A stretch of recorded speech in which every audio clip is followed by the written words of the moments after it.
وہ جائز ہے دینا، کیونکہ وہ اللہ کے گھر میں بلایا کرتے ہیں۔ تو یہ جو ہے اللہ کی رضا کے لیے اگر وہ کر رہے ہیں تو پھر یہ کامیابی کی علامت ہے۔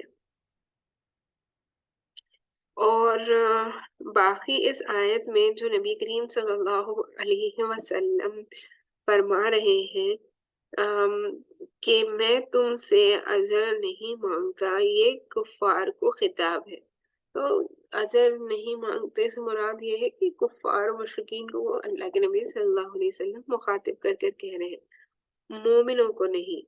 ایمان والوں اور خصوصاً ام المومنین حضرت خدیجہ رضی اللہ تعالیٰ عنہما تو نبی کریم صلی اللہ علیہ وسلم پر اپنا مال خرچ فرماتی رہی ہے۔ تو یہاں پہ یہ چیز پتہ چلی کہ یہ جو خطاب تھا یہ کفار و مشرکین سے تھا۔ اس کے بعد اگلی چیز اللہ سبحانہ وتعالیٰ نے جو یہاں پر ارشاد فرمائی ہے وہ عباد الرحمن کی صفات کو اللہ نے بیان کیا ہے۔ تو آیت نمبر 63 میں اللہ نے ارشاد فرمایا وَعِبَادُ الرَّحْمَنِ الَّذِينَ يَمْشُونَ عَلَى الْأَرْضِ حَوْنًا۔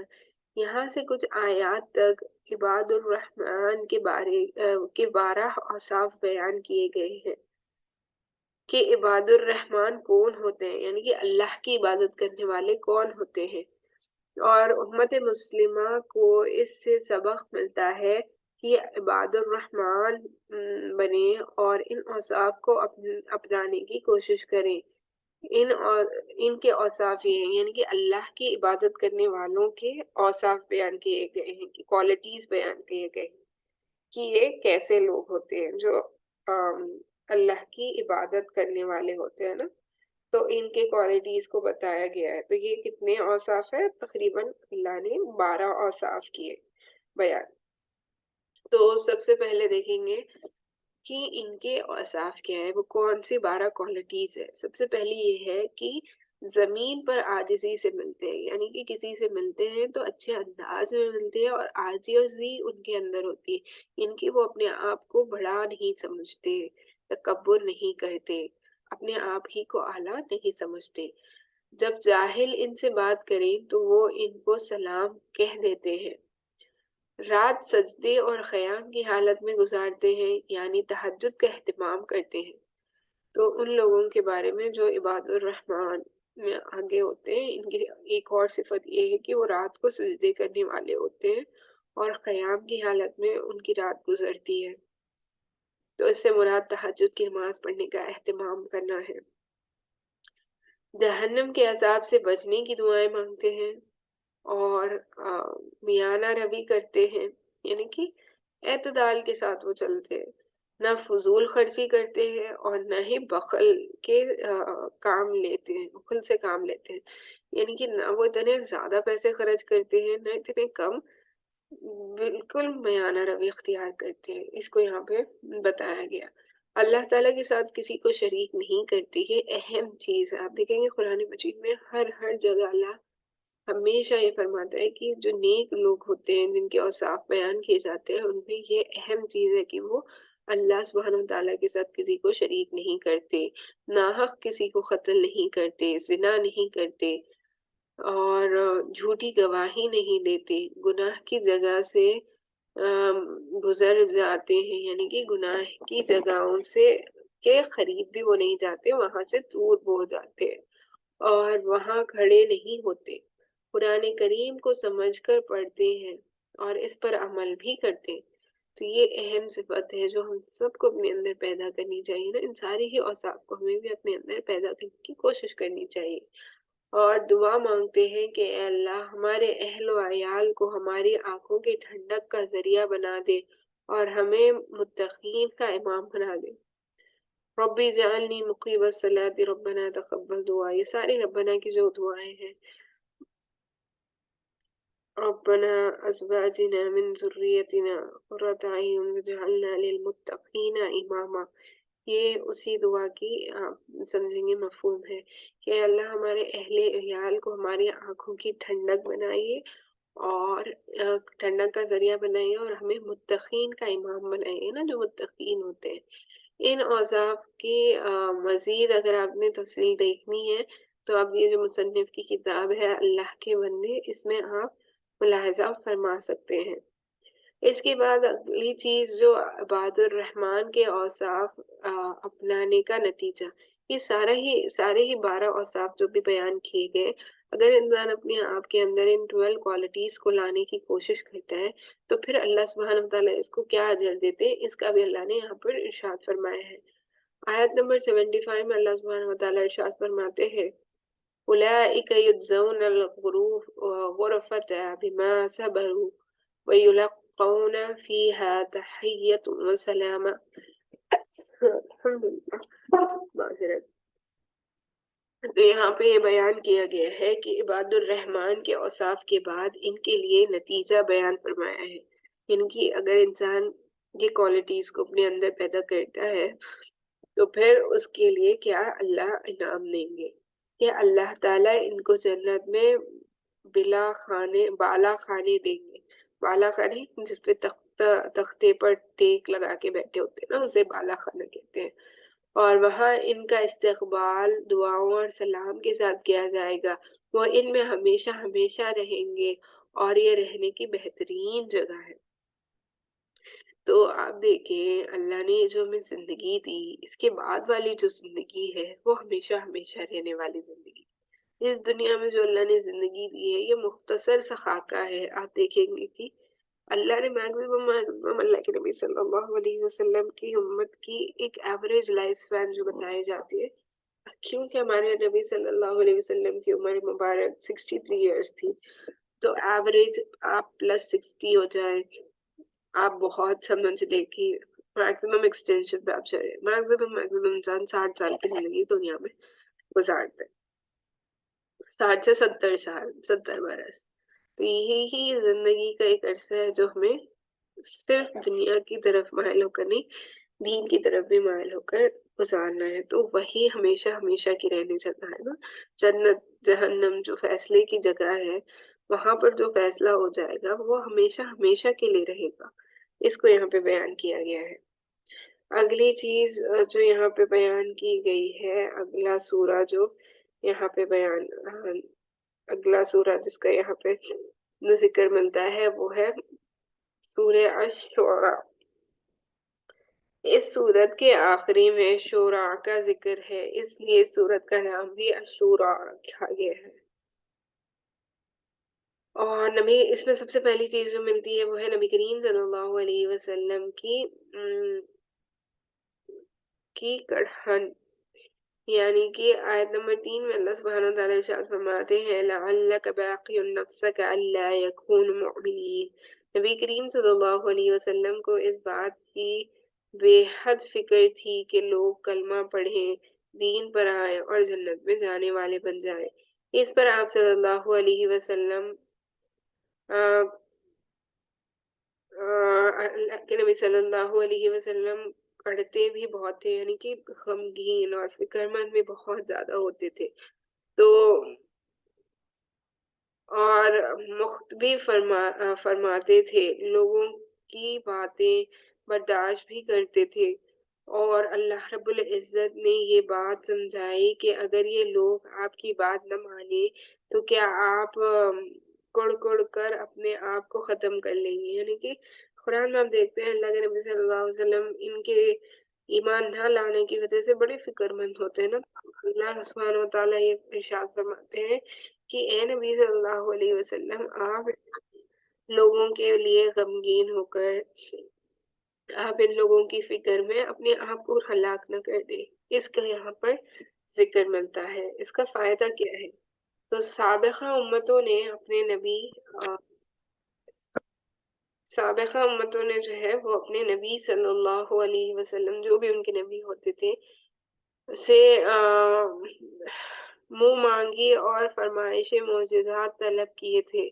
ان کی فرمائشوں پر اللہ تعالیٰ کی طرف سے وہ معجزات انہیں دکھائے گئے، لیکن انہوں نے پھر بھی نہ مانا اور اللہ تعالیٰ کے دستور اللہ تعالیٰ کا دستور یہ ہے کہ جب کوئی قوم منہ مانگی فرمائش پوری ہونے کے بعد بھی ایمان نہ لائے تو اسے نشان عبرت بنا دیا جاتا ہے، جیسے ہم نے صالح علیہ السلام کی قوم کا دیکھا، جیسے ہم نے موسیٰ علیہ السلام کی قوم کا دیکھا، جیسے آپ دیکھیں گے لوط علیہ السلام، سارے ہی جو انبیاء کرام جن کا ذکر ملتا ہے، ان تمام نے اللہ کی طرف بلانے کی ان کو پوری کوشش کی، جو ان کی منہ مانگی نشانیاں انہوں نے مانگی اللہ نے اس کو بھی کر کے دکھایا، اس کے باوجود وہ ایمان نہیں لائے، تو پھر اللہ کا دستور یہ ہے کہ اللہ سبحانہ وتعالیٰ ان کی پکڑ فرماتے ہیں اور پھر ان کو عذاب میں مبتلا کرتے ہیں۔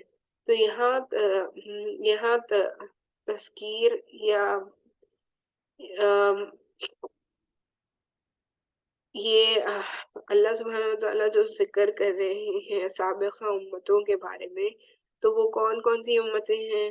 جیسے میں نے ابھی آپ کو بتایا، قوم موسیٰ علیہ السلام، قوم نوح علیہ السلام، قوم ہود علیہ السلام، قوم صالح علیہ السلام، قوم لوط علیہ السلام، قوم شعیب علیہ السلام، ان ساروں کے واقعات اللہ نے بیان کیے ہیں کہ مشرکین مکہ کو سمجھایا جا رہا ہے کہ تمہارے پاس جو دلائل آ چکے ہیں ان میں غور و فکر کر کے ایمان لاؤ، مزید فرمائش معجزات کا مطالبہ نہ کرو تاکہ تم سابقہ امتوں کی طرح ہلاکت سے بچ جاؤ۔ تو اللہ سبحانہ وتعالیٰ یہ کھلی کھلی باتیں ان سے مخاطب ہو کر بیان فرما رہے ہیں۔ اسی طریقے سے ہمارے لیے بھی اس میں درس یہ ہے کہ انسان کو چاہیے کہ آپ دیکھتے ہیں آج ہماری امت میں ایسے بہت سارے لوگ ہیں جو شکوک و شبہات میں مبتلا ہوتے ہیں اور پھر وہ ایسے ایسے مطالبات کرتے ہیں جو آپ سمجھیں گے کہ پاسبل ہی نہیں ہوتے نا پورے کرنا، تو پھر ایسے چیزوں سے انسان کو پرہیز کرنا چاہیے۔ اگلی چیز جو اللہ نے یہاں پر ارشاد فرمائی ہے وہ موسیٰ علیہ السلام کو تبلیغ کا حکم جو اللہ نے دیا ہے اس کا ارشاد ملتا ہے۔ آیت نمبر 10 میں اللہ سبحانہ تعالیٰ ارشاد فرماتے ہیں وَإِذْ نَادَىٰ رَبُّكَ مُوسَىٰ أَنِ اعْتِ الْقَوْمَ الظَّالِمِينَ، اللہ تعالیٰ نے حضرت موسیٰ علیہ السلام کو حکم دیا کہ فرعون کی قوم کے پاس جا کر انہیں دعوت دے۔ حضرت موسیٰ علیہ السلام نے اللہ تعالیٰ سے درخواست کی کہ اے میرے اللہ، میں ڈر محسوس کرتا ہوں کہ وہ کہیں مجھے جھٹلا نہ دے اور مجھ سے ایک ایسا کام قبطی کا قتل ہوا تھا کہ جس کو یہ لوگ گناہ سمجھتے ہیں، لہٰذا آپ میرے ساتھ میرے بھائی ہارون علیہ السلام کو بھی نبوت دے دیں تاکہ کوئی میری تائید کرنے والا ہو۔ اور اللہ تعالیٰ نے اس دعا کو قبول فرمائے اور حضرت ہارون علیہ السلام کو بھی نبوت عطا فرمائے کر کے موسیٰ علیہ السلام کے ساتھ بھیج دیا۔ آگے کئی آیات تک حضرت موسیٰ علیہ السلام کا تفصیلی واقعہ بیان کیا جا چکا ہے، بیان کیا ہے، تو اس کو پہلے بھی ہم بہت بار واضح طور سے دیکھ چکے ہیں، یہاں پہ دوبارہ اس کا ذکر ملتا ہے۔ اس کے بعد جو اگلی چیز ملتی ہے وہ ہے حضرت ابراہیم علیہ السلام کا قصہ۔ اس کو بھی ہم ڈیٹیل میں پہلے کی نشستوں میں بھی دیکھ چکے ہیں اور اس کے بارے میں ہم تذکرہ کر چکے ہیں، لیکن دوبارہ اللہ نے یہاں پر آیت نمبر 70 میں اس کو اور 69 اور 70 میں ارشاد فرمایا ہے وَاتْلُ عَلَيْهِمْ نَبَأَ إِبْرَاهِيمَ إِذْ قَالَ لِأَبِيهِ وَقَوْمِهِ مَا تَعْبُدُونَ، جب ابراہیم علیہ السلام نے اپنی قوم کو دعوت دی اور یہ کہا کہ تم کس کی پوجا کرتے ہو، تو انہوں نے کہا کہ ہم تو بتوں کی پوجا کرتے ہیں۔ تو حضرت ابراہیم علیہ السلام نے کہا جب تم ان کو پکارتے ہو تو کیا یہ بت تمہاری باتیں سن سکتے ہیں؟ تو کیا یہ تمہیں نفع یا نقصان پہنچا سکتے ہیں؟ جب ان سے کوئی اور جواب نہ بن پڑا تو انہوں نے کہا کہ ہمارے باپ دادا ایسا کرتے تھے تو ہم بھی یہی کریں گے۔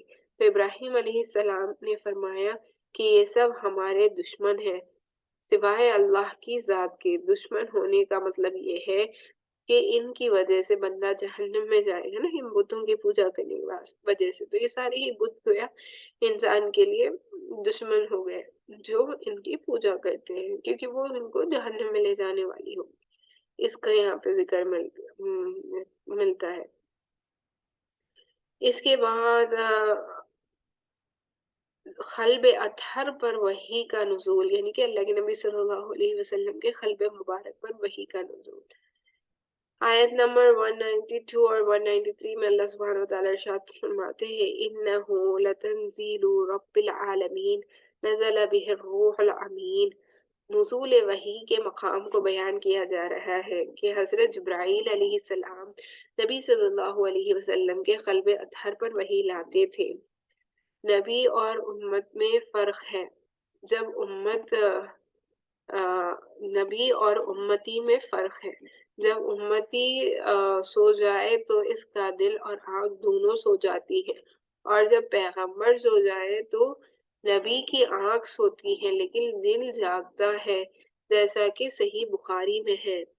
اسی وجہ سے بتایا جاتا ہے کہ جب نبی سوتے ہیں نا تو ان کا وضو بھی نہیں جاتا، یعنی کہ انسان اگر سو جاتے ہیں، ہم سو جاتے ہیں تو ہمیں اگر نیند لگ جاتی ہے تو کیونکہ ہماری آنکھیں اور دل دونوں سو جاتا ہے، اس وجہ سے انسان کا وضو بھی چلا جاتا ہے۔ لیکن جب نبی جو ہوتے ہیں نا، جو نبی ہوتے ہیں، اگر وہ سو بھی جاتے ہیں تو ان کا وضو نہیں جاتا۔ کیوں؟ کیونکہ ان کا وضو اگر بظاہر جو چیزیں ہیں جن کی وجہ سے وضو جاتا ہے، جیسے ہوا کا خارج ہونا یا ایسی چیزیں، تو اس سے وضو جاتا ہے، لیکن صرف وہ اگر سو جائیں تو اس سے ان کا وضو نہیں وہ ہوتا۔ اس کو بھی یہاں پہ بیان کیا گیا ہے۔ تو وہی دل مبارک پر اترتی ہے، اس لیے پیغمبر صلی اللہ علیہ وسلم بیدار ہوں اور جبرائیل علیہ السلام آئے تب بھی وہی ہے۔ پیغمبر صلی اللہ علیہ وسلم سو جائیں اور خواب دیکھیں تب بھی وہ وہی ہے۔ تو وہی کے اقسام کو بیان کیا جا رہا ہے کہ وہ بظاہر جبرائیل علیہ السلام کو دیکھے، اور پھر جبرائیل علیہ السلام آپ کے قلب اطہر پر کوئی وحی کو جو وحی کی شکل میں منازل ہوتا ہے وہ بھی وہی ہے، اور میرا جبرائیل علیہ السلام کے لیے خواب دکھایا جائے وہ بھی وہی ہی ہوتا ہے۔ اس کے بعد اللہ نے اگلی چیز جو یہاں پہ ارشاد فرمائی ہے وہ مشرکین مکہ کی تردید اللہ نے کی ہے۔ آیت نمبر 224 اور 225 میں اللہ نے ارشاد فرمایا وَالشُّعَرَاءُ يَتَّبِعُهُمُ الْغَاوُونَ أَلَمْ تَرَ أَنَّهُمْ فِي كُلِّ وَادٍ يَمِينُونَ۔ تو مشرکین کہتے تھے کہ معاذ اللہ محمد صلی اللہ علیہ وسلم شاعر ہے اور قرآن کریم شاعری کی کتاب ہے۔ ان آیات میں اللہ تعالیٰ نے شعراء کی مذمت کی، کہ جو شاعر ہوتے ہیں ان کی اللہ نے مذمت کی، اور بیان فرمائی کہ شعراء کے پیچھے گمراہ لوگ چلتے ہیں، اور اکثر شاعر ہر قسم کی خیالی وادی میں بھٹکتے رہتے ہیں اور ایسی باتیں کہتے ہیں جو کرتے نہیں ہیں۔ تو شاعر جو ہے ایسی باتیں کرتے ہیں جو خود وہ کرتے نہیں ہیں، یعنی شاعر ایک تخلیقی چیز ہے، یعنی شاعری ایک تخلیقی چیز ہے جس کا بسا اوقات حقیقت سے کوئی تعلق نہیں ہوتا۔ تو شاعری تو انسان کسی بھی چیز کی کر سکتا ہے نا، تو امیجنیشن میں جو باتیں انسان امیجن کرنے لگے ان ساری ہی چیزوں کے بارے میں یہاں پر بولا جا سکتا ہے، لیکن ان پر عمل نہیں کیا جا سکتا، اس کو یہاں پہ بتایا گیا۔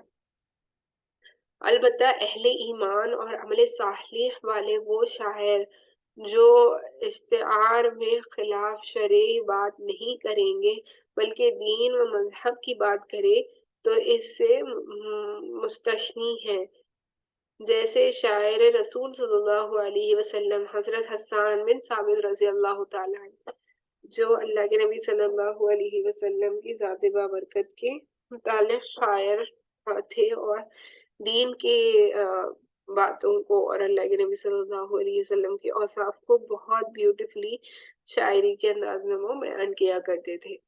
تو ان کے بارے میں یہاں پر ارشاد ملتا ہے۔ اس کے بعد اگلا سورہ جو اس بارے میں شروع ہوتا ہے وہ ہے سورہ نمل۔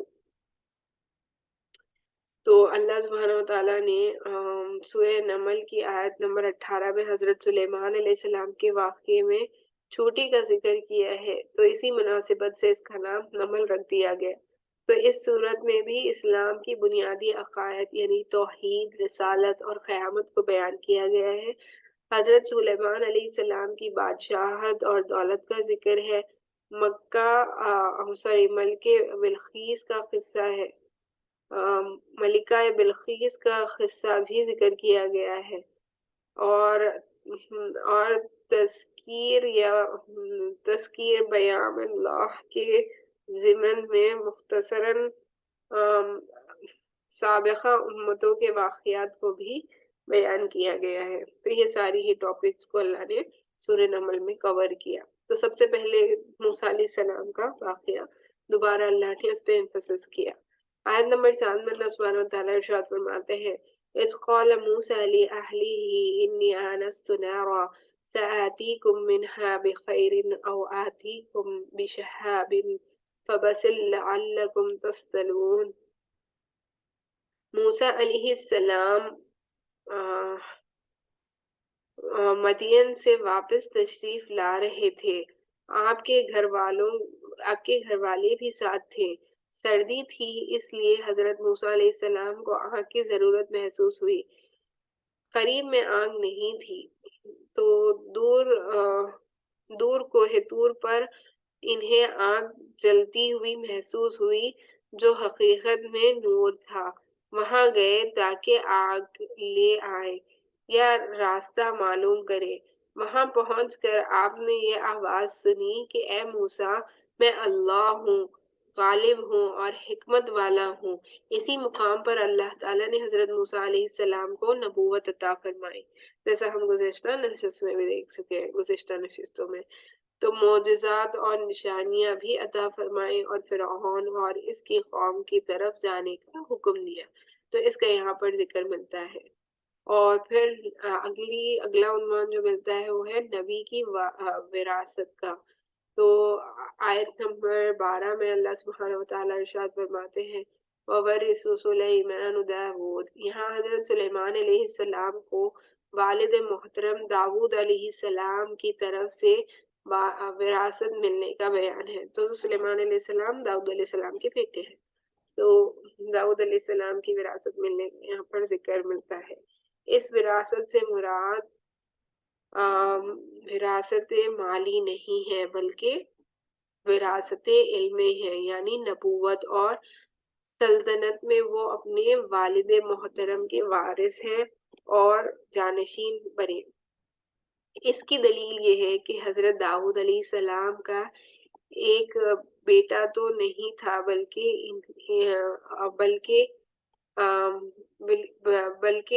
19 بیٹے تھے، ایک نہیں تھا، 19 بیٹے تھے، لیکن وارث صرف ایک بیٹا یعنی حضرت سلیمان علیہ السلام بنے، یعنی کہ ایک ہی بیٹے کو اللہ نے چنا نبوت کے لیے، جن کو حقیقی وراثت ملی، وہ علم کا نور انہیں منتقل کیا گیا۔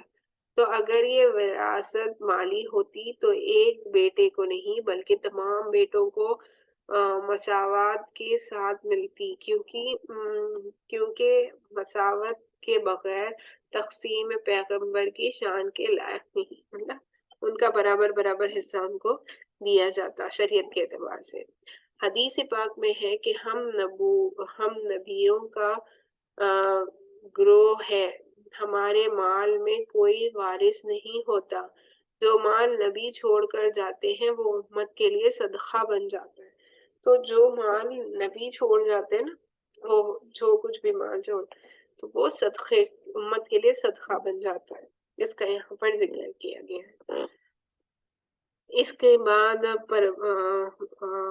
پرندوں کی بولیوں کا علم اللہ نے یہاں پر سلیمان علیہ السلام کو عطا کیا تھا نا، اس کا ذکر ملتا ہے آیت نمبر 12 میں قَالَ يَا أَيُّهَا النَّاسُ عُلِّمْنَا مَنطِقَ الطَّيْرِ وَأُوتِينَا مِنْ كُلِّ شَيْءٍ إِنَّ هَٰذَا لَهُوَ الْفَصْلُ الْمُبِينُ۔ اللہ تعالیٰ نے حضرت سلیمان علیہ السلام کو سلطنت میں جہاں دیگر کئی چیزیں عطا فرمائی تھی، وہیں پرندوں اور جانوروں کی بولیوں کا علم بھی دیا تھا۔ تو سلیمان علیہ السلام وہ نبی ہیں جو چرند پرند ساری ہی جانوروں اور پرندوں کی بولیوں کو جانتے تھے، سمجھتے تھے۔ پرندوں کا یہاں ذکر اگلی آیت میں چونٹی کا ذکر ہے۔ اس کے بعد چونٹی کا بھی ذکر ملتا ہے یہاں پہ۔ تو چونٹی کا واقعہ کیا ہے جس کی وجہ سے سورت کا نام بھی سورہ نمل ہے نا، تو وہ ہم دیکھ لیتے ہیں۔ آیت نمبر 17 میں اللہ سبحانہ وتعالیٰ ارشاد فرماتے ہیں وَحُشِرَ لِسُلَيْمَانَ جُنُودَهُ مِنَ الْجِنِّ وَالْإِنسِ وَالطَّيْرِ فَهُمْ يَزْعُونَ۔ یہاں سے یہ بتانا مقصود ہے کہ اللہ تعالیٰ نے جو بادشاہت سلیمان علیہ السلام کو عطا فرمائی تھی وہ صرف انسانوں پر نہیں تھی بلکہ جنات، جانور اور پرندوں میں بھی تھی۔ اسی وجہ سے جب حضرت سلیمان علیہ السلام کا لشکر جاتا تو اس میں تعداد کثرت ہو جاتی۔ نظم و ضبط کو برقرار رکھنے کے لیے کافی انتظام و اہتمام کرنا پڑتا تھا۔ پھر اگلی آیت میں حضرت سلیمان علیہ السلام اور آپ کے لشکر کا چونٹیوں کی وادی سے گزرنے کا واقعہ ہے، جس میں ایک چونٹی نے دوسری چونٹی کو بلوں میں جانے کا حکم دیا کہ کہیں سلیمان علیہ السلام اور ان کے لشکر بے خبری میں تمہیں روند نہ ڈالے۔ تو اس سے پتہ چلا اللہ نے یہ ان کا اگزامپل دیا کہ دیکھو جانور، چونٹی بھی ایک دوسرے کی خیر خواہ ہوتی ہے نا۔ اس نے کیا کیا، جب دیکھا کہ سلیمان علیہ السلام کا لشکر آنے والا ہے، سلیمان علیہ السلام کے لشکر کے پیروں کے تلے ہم نہ رون دیے جائیں، اس لیے ان تمام چونٹیوں، دوسری چونٹیوں سے وہ چونٹی کہنے لگی کہ اپنی بلوں میں چلے جاؤ تاکہ ہم ان کے پیروں کے نیچے رون دیے نہ جائیں۔ تو اس سے پتہ یہ چلا کہ جانور بھی ایک دوسرے کے خیر خواہ ہوتے ہیں۔ جب جانور ایک دوسرے کی خیر خواہی کرتے ہیں تو ہم انسانوں کو نہیں چاہیے کہ ہم ایک دوسرے کی خیر خواہ بنیں، ایک دوسرے کی اچھی کی طرف تلقین کریں، برائیوں سے بچانے کی کوشش کریں۔ یہاں پہ اسی چیز کو واضح کیا گیا ہے۔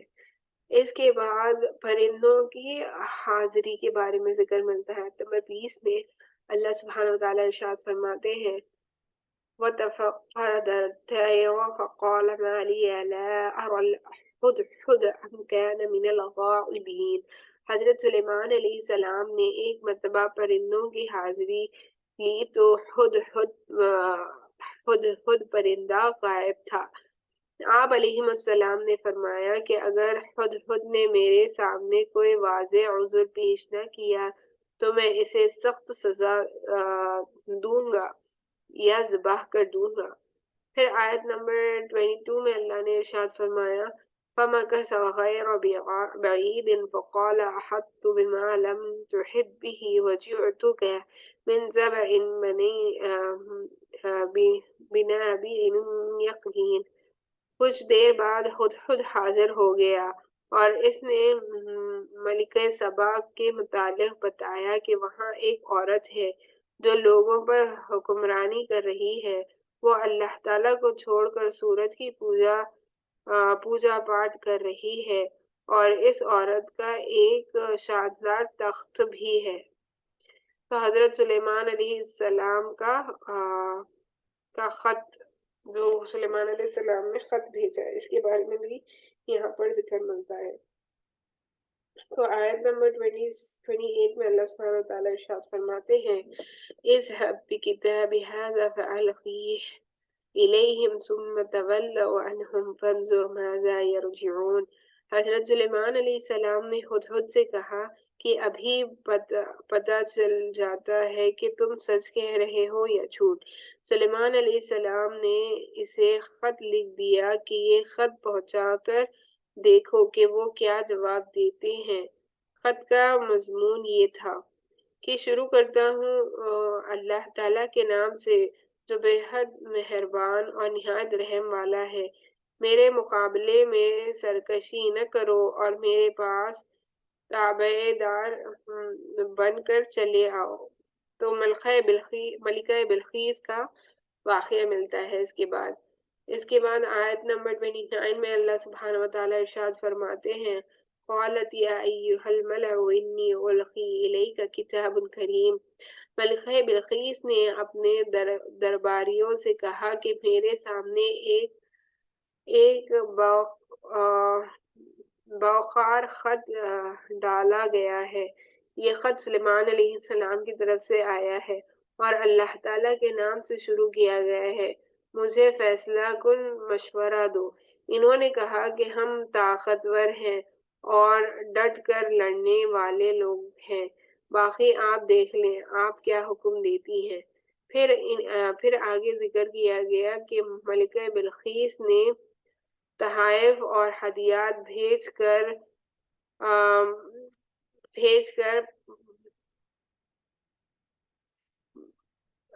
کر جھپنا چاہا، لیکن سلیمان علیہ السلام نے فرمایا کہ کیا تم میری مدد مال کے ذریعے کرنا چاہتی ہو؟ واپس لے چلو۔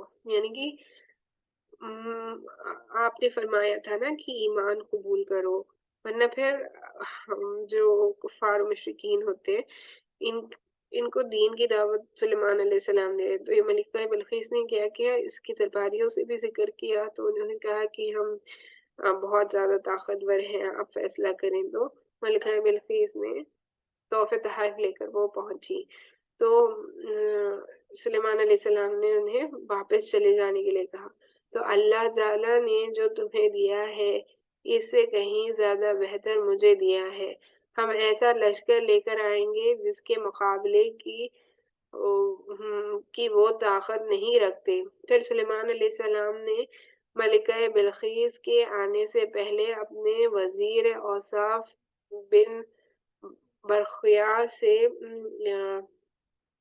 بذات خود اس کا تخت منگوا لیا اور اس میں کچھ تبدیلی بھی کروا دی۔